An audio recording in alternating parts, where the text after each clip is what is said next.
Yo people, and we're back with another video.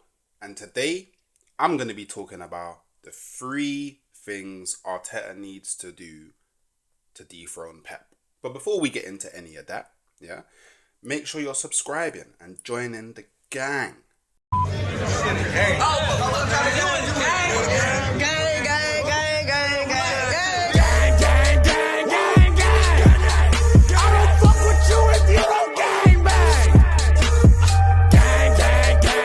Yeah.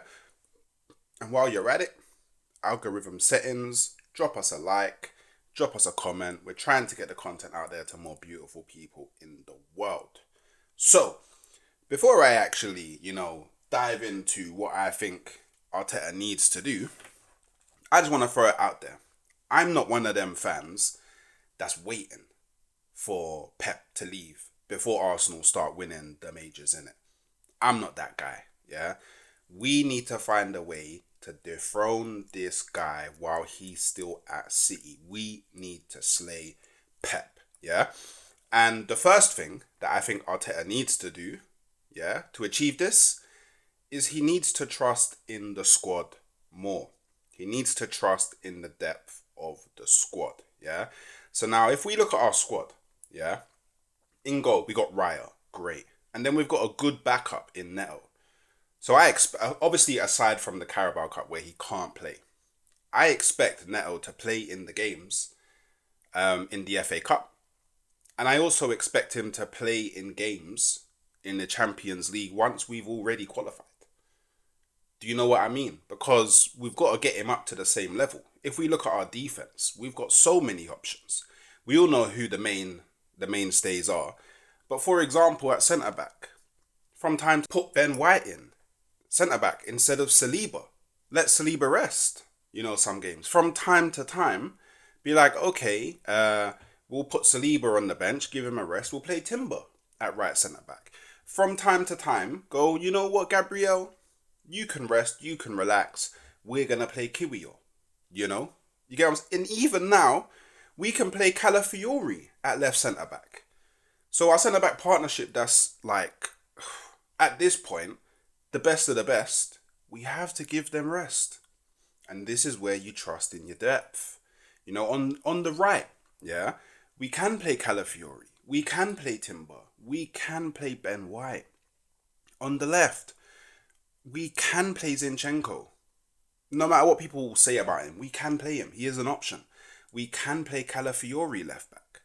We can play Kiwior left back. And then across all of the back line, we can play Tomiyasu when he is injury free. And I mean, truth be told, Tierney might even get a shout. I doubt we'll play him, but he is an option. This is what I mean. These are all very good options. In our midfield, it's looking like Partey and Rice are the mainstay. But you can play Jorginho in games.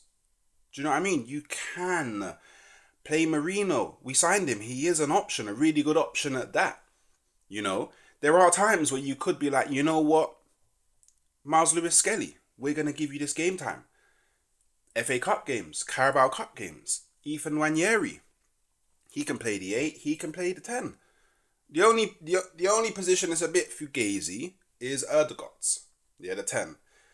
But as we've been seeing, we can play Havertz there if we need to. We can play Trossard there if we need to. And we can play Nwaneri there. Give him the minutes. Because, let's go through the forward line is the place where for me it's the most fugazi, But we can play Havertz up top. We can play Trossard up top. At a stretch, we can play Martinelli up top. You can even play Trossard in the 9. You can play Jesus. On the right, you can play Jesus.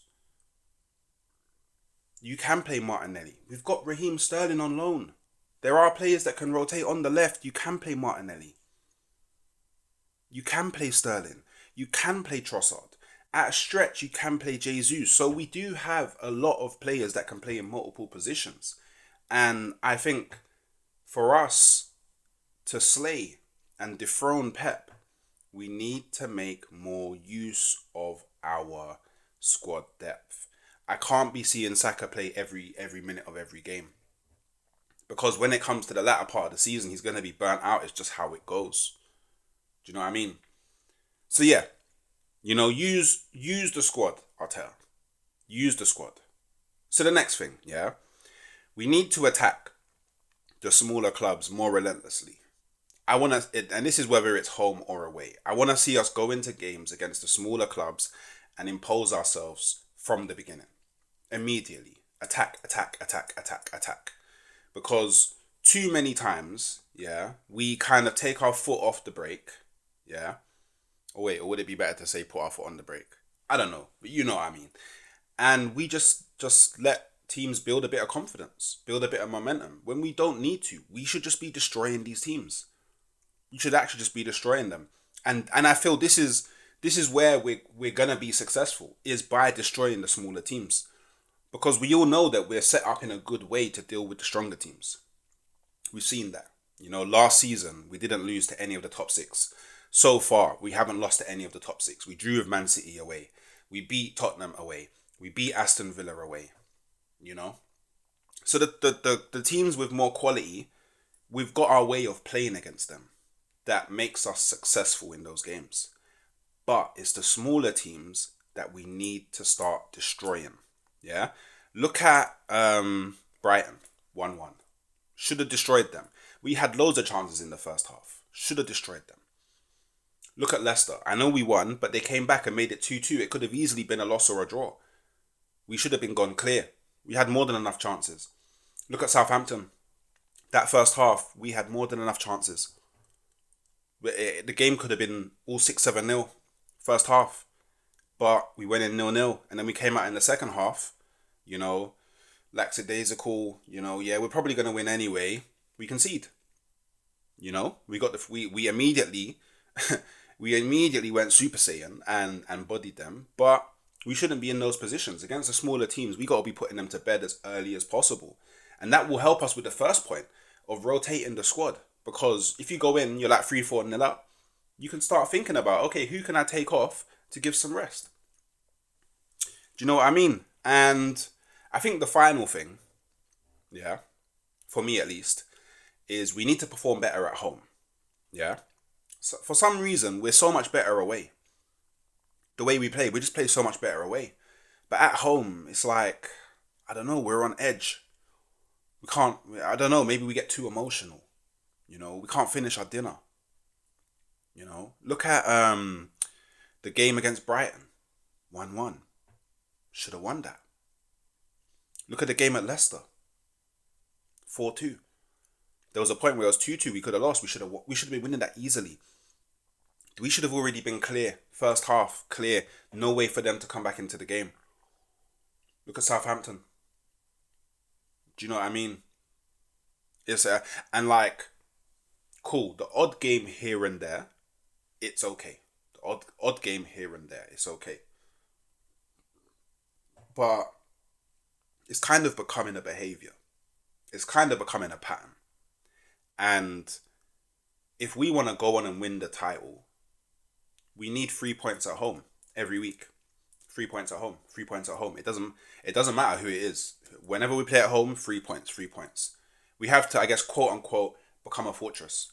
We need teams to be coming to our ground and thinking, oh, I don't think we can win, before even walking through the tunnel. This is what we need. And the only way we can achieve that is by improving our performances at home. Yeah? If we can really kind of nail that, I think we'll be good. So, those are my 3 things that I think Arteta needs to do / figure out, yeah, and make happen for us to be able to dethrone Pep and Manchester City from this Premier League. Let me know what you think in the comments below. If you made it this far, you're a G, subscribe. And if you can, drop the video a like, and I'll catch you next time.